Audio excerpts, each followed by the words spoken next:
Alors ce gars, il s'appelle Didi. Et Didi est dans de gros ennuis. Vous voyez, c'est les années 90 et il travaille dans un label de musique à New York. Mais Didi, il a de grands rêves. Il veut construire un empire et peut-être s'amuser un peu pendant le processus. Et un jour, il est à cette fête de l'industrie musicale en train de traîner et tout le monde boit et discute. Et il commence à parler à cette fille, Lisa, et à l'ami de Lisa. Et Didi, il trouve que ces filles sont super belles. Alors quand la fête se termine, il dit « Hé, venez à cette after party avec nous. » Alors, ils vont à l'after party. Et là, Didi et un de ses associés, ils auraient agressé Lisa et son ami. Mais ensuite, à peu près à la même époque, Didi est en rendez-vous avec cette fille, Joy.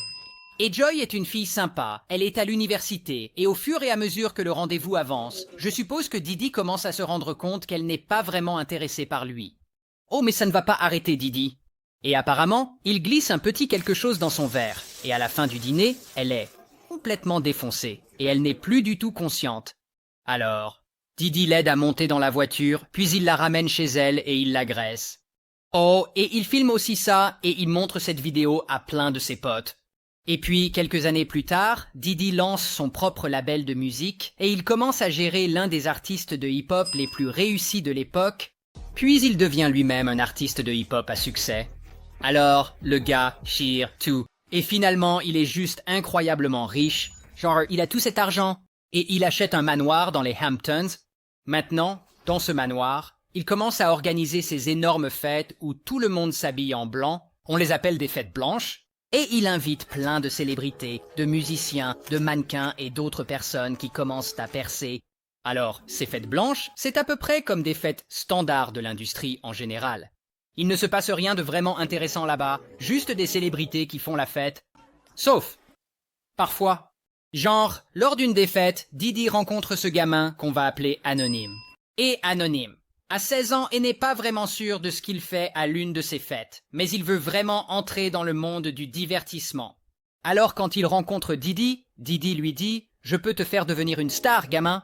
Et Anonyme répond « D'accord ?» Et donc Didi lui dit « Mais je vais avoir besoin que tu enlèves d'abord tes vêtements. » Et Anonyme veut vraiment devenir une star. Donc, malheureusement, il le fait. Et donc, on avance quelques années et nous sommes maintenant dans les années 2000... Et à ce stade, Didi est une véritable royauté du hip-hop. Et il fait ce qu'il veut. Il fait apparemment la fête avec des tonnes de filles mineures à ce stade et les drogue, ou il demande à son personnel de les droguer. Mais finalement, son label de musique signe cette nouvelle chanteuse à la mode. Elle s'appelle Cassie, et Cassie a 19 ans, et Didi pense qu'elle est canon. En plus, elle chante vraiment bien. Donc, Cassie et Didi, ils s'entendent bien, et finalement, ils commencent à sortir ensemble. Et ils sortent ensemble pendant un certain temps, mais à un moment donné, leur relation prend une tournure sombre. Tu vois, Didi, il aime faire la fête, on a déjà établi ça. Mais en plus de ces fêtes blanches, il organise aussi d'autres fêtes secrètes, plus exclusives, appelées Freak Off. Et lors de ces Freak Off, les choses ont tendance à devenir folles. Il aurait soi-disant invité de jeunes femmes attirantes à ces fêtes Freak Off et leur aurait donné beaucoup de drogue et d'alcool. Et ensuite, il aurait fait en sorte qu'elles aient des rapports avec des travailleurs du sexe masculin pendant qu'ils regardent et filment ça. Et apparemment, ces freak-offs se produisent souvent. Et parfois, ils durent genre des jours entiers. Genre, ils sont foutus putain de Coachella. Et le pire, c'est qu'il aurait forcé sa petite amie Cassie à y participer. En fait, en parlant de Cassie, Didi est très contrôlant quand il s'agit d'elle. Un jour, il la voit en train de parler à un autre agent artistique et je suppose qu'il devient tellement jaloux et tellement en colère contre elle qu'il la pousse dans sa voiture et il la frappe plusieurs fois. Son visage est complètement défiguré à cause de ça. Et une autre fois, il est tellement en colère qu'il lui lance une poêle chaude. Ce type est juste un monstre. Et si tu es comme Ray, alors pourquoi Cassie ne le quitte pas tout simplement? Eh bien, elle essaye. Didi et Cassie se disputent. Soudain, Didi frappe Cassie et s'évanouit, ivre. Et tout à coup, bam, Didi lui met un coup de poing en plein visage. Et plus tard, il finit par s'évanouir parce que je suppose qu'il est juste complètement ivre. Et donc, il est évanoui et Cassie se dit « Super, c'est ma chance de partir ». Alors, elle prend sa valise et elle sort dans le couloir. Et il y a en fait des images de sécurité de l'hôtel où on la voit se diriger vers l'ascenseur, mais ensuite, Didi se réveille et je suppose qu'il est nu, donc il prend une serviette et il sort en courant après elle. Et tu peux le voir ici? Il court dans le couloir et elle est dans le couloir, elle attend l'ascenseur et on peut voir Didi s'approcher d'elle. Et tout à coup, maintenant. Je ne peux pas te montrer cette partie parce que c'est vraiment, vraiment violent, mais je vais t'expliquer.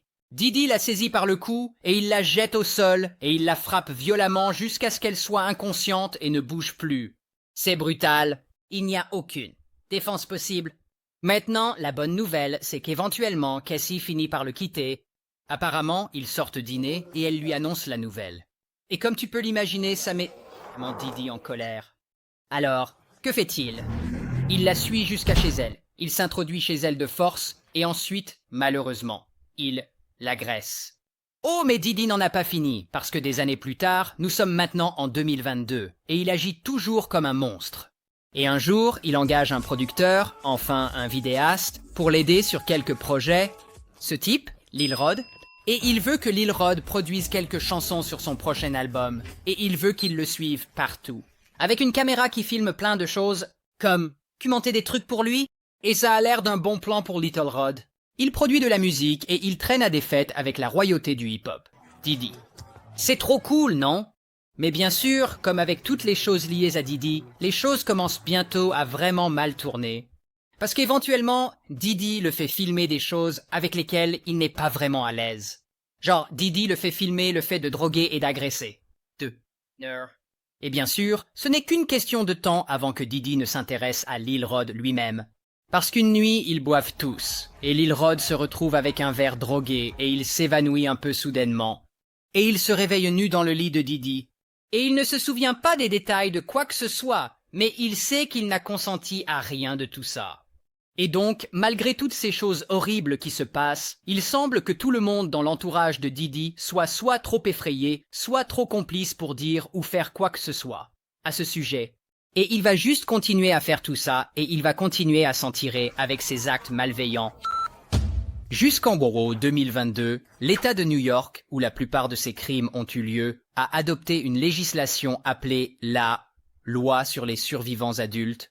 La loi sur les survivants adultes permet aux victimes d'agressions sexuelles d'avoir une période d'1 an pour poursuivre en justice, même si le délai de prescription est écoulé. Même si l'agression sexuelle s'est produite il y a longtemps, dans les années 90, les victimes pouvaient encore porter plainte pendant cette période d'1 an, et ça change tout. Et donc, kaboum, Cassie attaque soudainement Didi avec un procès, l'accusant d'abus et d'agression. Et un jour, après qu'elle ait déposé la plainte contre lui, il lui fait une énorme offre de règlement. Et elle l'accepte. Donc, il règle, à l'amiable pour ce que j'imagine être une somme astronomique d'argent. Mais ensuite, environ une semaine plus tard, bam, Didi reçoit une autre poursuite de Joy. Et le même jour, bam, Lisa le poursuit, aussi pour l'avoir agressé. Puis, Lil Rod le poursuit et finalement, Anonymous le poursuit aussi. Oh, et ce n'est pas juste elle. Les poursuites continuent d'affluer, et Didi et ses avocats nient toute faute. Mais les gros titres dominent juste les nouvelles. D'accord, mais ensuite ça devient encore pire pour Didi parce que les fédéraux interviennent. Maintenant, ils l'ont enquêté depuis un bon moment pour trafic sexuel et pour d'autres affaires. Et une fois qu'ils ont suffisamment de raisons probables, kaboum! La sécurité intérieure fait une descente dans les propriétés de Didi à LA et Miami. Et ils trouvent plein de choses là-bas, comme des drogues, et comme 1000 bouteilles d'huile pour bébé, littéralement. 1000 bouteilles d'huile pour bébé. Ce que je suppose qu'il utilisait lors de ces fêtes bizarres. Je ne sais pas, je ne suis pas du genre à utiliser de l'huile pour bébé. Mais bon, tout ça fait la une des journaux, et ces histoires et ces accusations prennent de l'ampleur. Et les gens se demandent, yo, est-ce que Didi a vraiment fait toutes ces choses folles dont on l'accuse? Sûrement pas.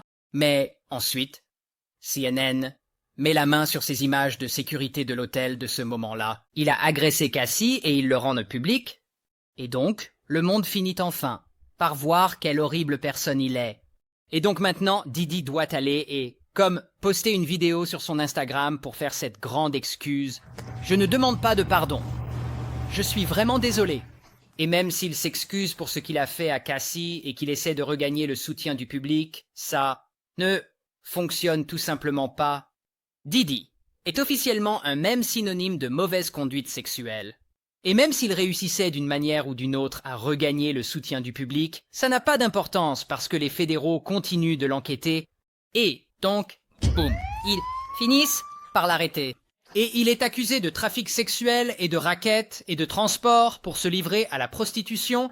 Ouf! Maintenant, dans cette vidéo, je n'ai parlé que de quelques-unes des accusations et de quelques-unes des poursuites dans lesquelles il est impliqué. Les principales, mais à ce stade, Diddy a été frappé par littéralement des dizaines d'autres poursuites impliquant des agressions sexuelles et d'autres choses dont je n'ai même pas eu l'occasion de parler. Et apparemment, il y aurait jusqu'à 120 autres poursuites à venir. 100. Et je ne pourrais pas faire une vidéo assez longue pour couvrir toutes ces accusations, genre, je n'ai tout simplement pas le budget pour ça. Donc, cela dit, cette vidéo n'est qu'une fraction de ce dont il a été accusé, et j'espère qu'on en parlera davantage l'année prochaine quand il ira réellement au procès,